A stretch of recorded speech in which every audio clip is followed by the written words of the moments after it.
चलिए, प्राचीन इतिहास एंशियंट हिस्ट्री में सबसे पहले प्रागैतिहासिक काल के बारे में कुछ चीज़ जानते हैं। प्राचीन पुरातात्विक स्थल कालीबंगन है, राजस्थान राज्य में। प्रथम मानव जीवाश्म भारत में नर्मदा घाटी से प्राप्त हुआ। भारत की प्राचीनतम संस्कृति है पुरापाषाणिक संस्कृति। भारत में विश्वविख्यात शैल चित्रकला स्थल स्थित हैं।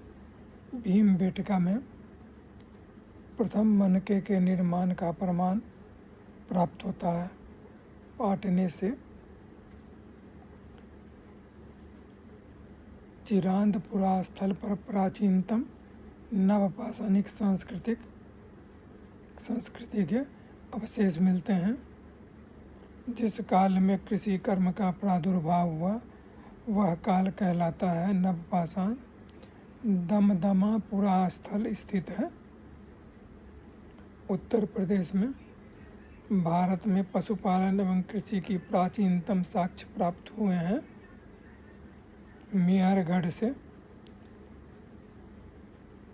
चालकोलिथिक युग कहा जाता है ताम्रपाषाण युग को।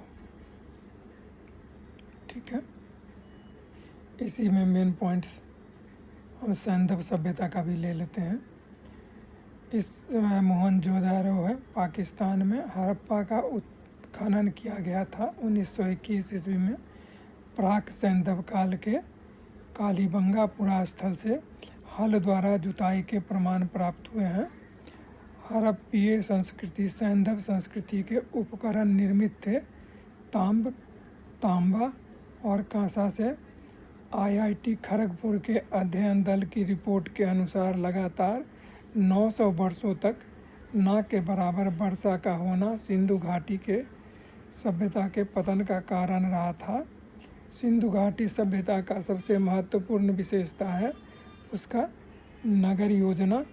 सिंधु घाटी सभ्यता की प्रकृति थी नगरीय।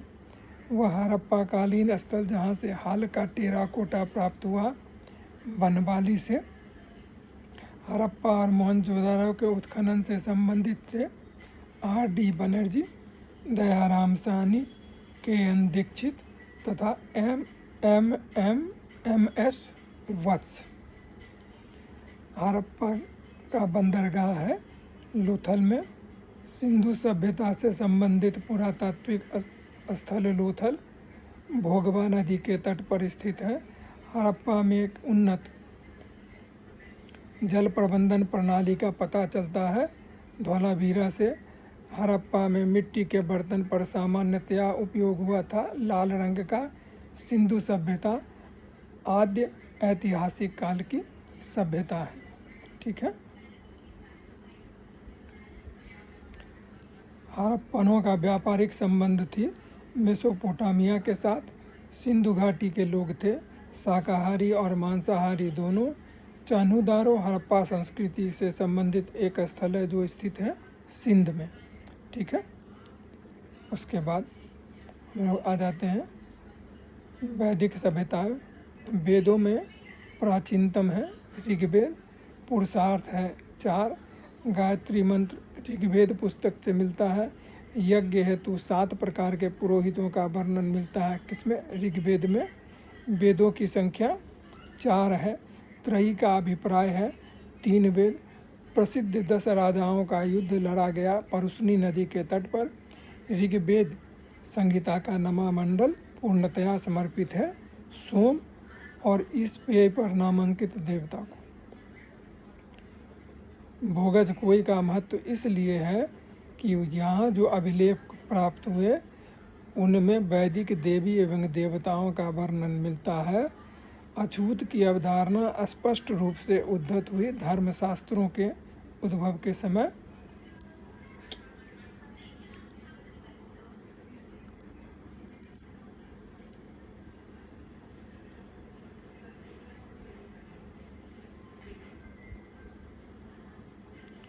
ठीक है,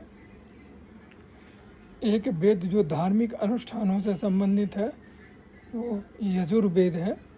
वैदिक देवता नहीं था कार्तिकेय। महापुराणों की संख्या मानी जाती है 18 बौद्ध धर्म, जैन धर्म, भागवत धर्म एवं शैव धर्म। इसको भी ले लेते हैं कुछ पॉइंट इसमें से। जैन धर्म के 23वें तीर्थंकर थे पार्श्वनाथ। त्रिपिटकों का संबंध है बौद्ध धर्म से। गौतम बुद्ध ने अपना प्रथम धर्मोपदेश दिया था सारनाथ में।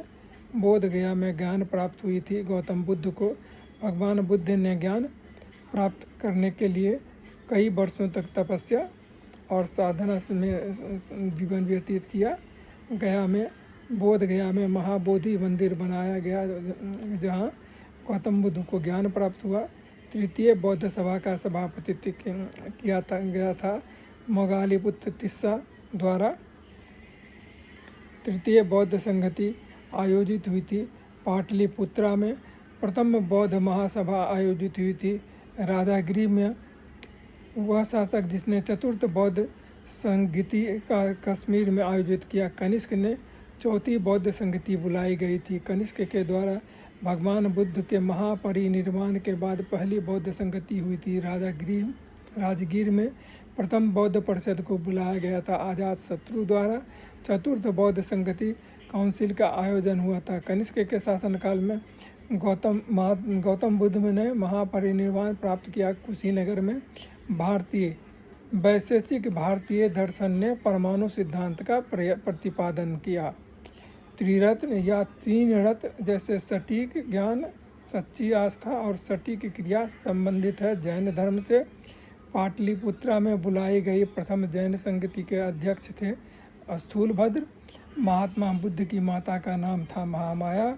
गौतम बुद्ध का जन्म हुआ था लुम्बिनी में। भारहूत एवं अमरावती सुप्रसिद्ध केंद्र थे बौद्ध धर्म के।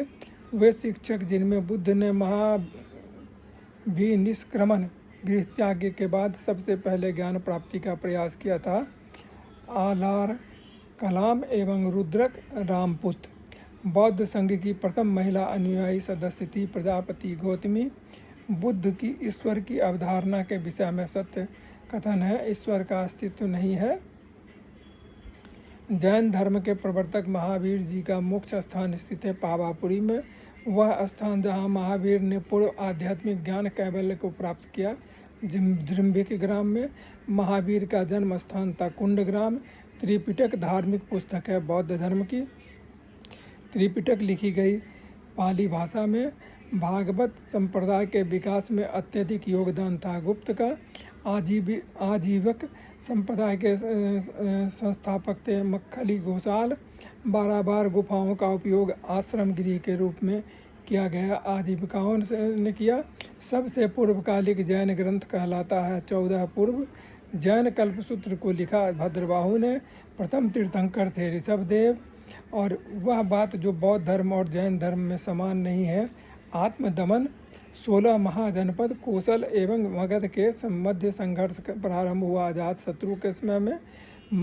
मगध शासक बिंबिसार का चिकित्सक था जीवक।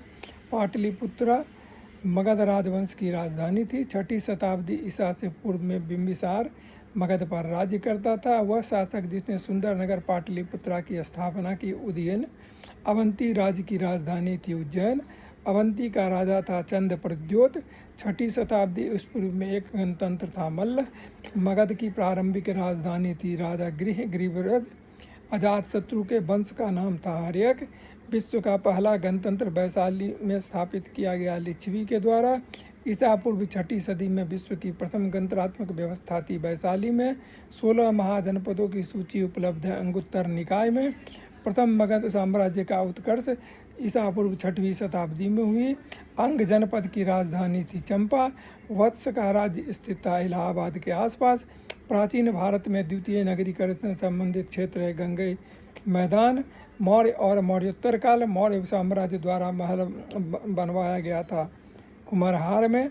शक संवत का प्रारंभ हुआ 78 ईस्वी पूर्व में। 2री शताब्दी के आसपास रचित संस्कृत के शिलालेख के अनुसार सुदर्शन झील एक कृत्रिम जलाशय की मरम्मत की थी रुद्रदमन ने।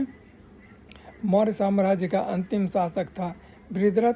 मेगास्थनीज को राजदूत के रूप में चंद्रगुप्त मौर्य के दरबार में भेजा गया था। वह पुस्तक जो बिंदुसार को एक अभिषिक्त क्षत्रिय वर्णित करती है। दिव्यावदान, मौर्य काल में कंटक शोधन न्यायालय फौजदारी न्यायालय हुआ करता था। समाहर्ता था महासंग्रहकर्ता। मौर्य काल में शासकीय भूमि से प्राप्त आय को कहा जाता था सीता। मौर्य काल में शिक्षा का सर्वाधिक प्रसिद्ध केंद्र था तक्षशिला। कौटिल्य का अर्थशास्त्र विभाजित है 15 अधिकरणों में। वह शिलालेख जिसमें अशोक ने त्रिरत्न में अपना विश्वास प्रकट किया है भब्रू। वह स्तंभ जिसमें अशोक ने स्वयं को मगध का सम्राट बताया है भब्रू। अशोक के शिलालेखों इंस्क्रिप्शन में प्रयुक्त भाषा है प्राकृत। अशोक के ब्राह्मी शिलालेखों को सर्वप्रथम पढ़ा था जेम्स प्रिंसेप ने। अशोक का वह अभिलेख जिसमें अकाल दुर्भिक्ष का उल्लेख है वो है सोहगौड़ा। भारत में पहले साम्राज्य की स्थापना चंद्रगुप्त मौर्य शासक के द्वारा की गई थी। चंद्रगुप्त मौर्य था एक प्रबुद्ध निरंकुश शासक। प्रसिद्ध ग्रंथ मुद्रा राक्षस के लेखक थे विशाखदत्त। वह अभिलेख जिससे यह साबित होता है कि चंद्रगुप्त का प्रभाव पश्चिमी भारत तक फैला हुआ था। रुद्रदमन का जूनागढ़ अभिलेख। वह शासक जिसने पाटलिपुत्रा को सर्वप्रथम अपनी राजधानी बनाई चंद्रगुप्त मौर्य ने। वह मौर्य राजा जिसने दक्कन की विजय की थी चंद्रगुप्त ने। जिसके ग्रंथ में चंद्रगुप्त मौर्य का विशिष्ट रूप से वर्णन हुआ वह है विशाखदत्त। कौटिल्य अथवा चाणक्य चंद्रगुप्त मौर्य सम्राट का प्रधानमंत्री था। अर्थशास्त्र नामक पुस्तक का लेखक कौटिल्य था। कौटिल्य के अर्थशास्त्र में राजनीतिक नीतियों के पहलू पर प्रकाश डाला गया है। नंद वंश के पश्चात मगध पर शासन किया मौर्य वंश ने। सेंट्रोकोटस से चंद्रगुप्त मौर्य की पहचान की विलियम जोन्स ने। कौटिल्य की पुस्तक अर्थशास्त्र आधारित है शासनकाल के सिद्धांत और अभ्यास विषय पर। चंद्रगुप्त मौर्य ने सेल्यूकस को बख्शीश के रूप में दिया था 500 युद्धक हाथी। मेगास्थनीज दूत था सेल्यूकस का।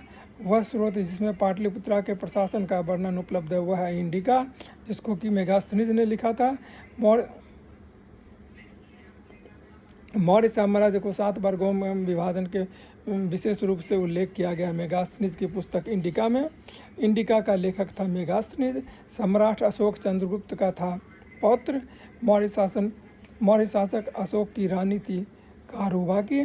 बौद्ध एवं वैश्विक धर्म बना अशोक के प्रयास से। वह क्षेत्र जो अशोक के साम्राज्य में सम्मिलित नहीं था श्रीलंका। अशोक के शासनकाल में बौद्ध सभा पाटलिपुत्र नगर में आयोजित की गई थी। अशोक ने कलिंग पर राज्य पर आक्रमण किया था। अंतिम मौर्य सम्राट था बृहद्रथ।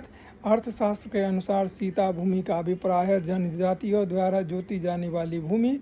मौर्य वंश के पश्चात शुंग वंश का राज्य स्थापित हुआ। गौतमी पुत्र सातकर्णी का संबंध था सातवाहन राजवंश से। शुंग वंश के बाद कण्व वंश ने भारत पर राज किया। शक राजा खारवेल का नाम जुड़ा है हाथी गुम्फ लेख के साथ। कलिंग नरेश खारवेल की हाथी गुम्फ प्रशस्ति अंकित है प्राकृत भाषा में। शक सम्मत प्रारंभ हुआ 78 ईस्वी पूर्व में। शक सम्मत की स्थापना का श्रेय दिया जाता है कुषाणों को। वह राजा जिसके युग में गौतम बुद्ध को एक देवता का स्थान प्राप्त हुआ वह कनिष्क है।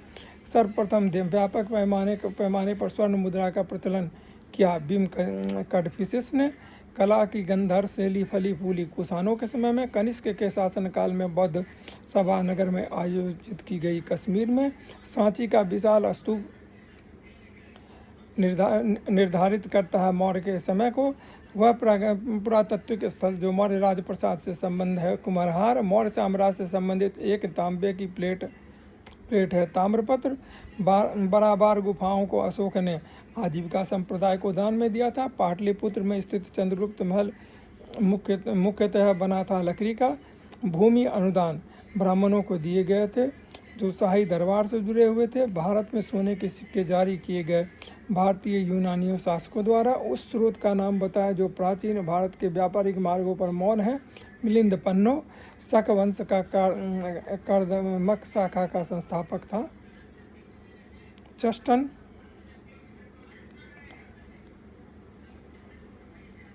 संगम काल को दूसरे में ले लेते हैं।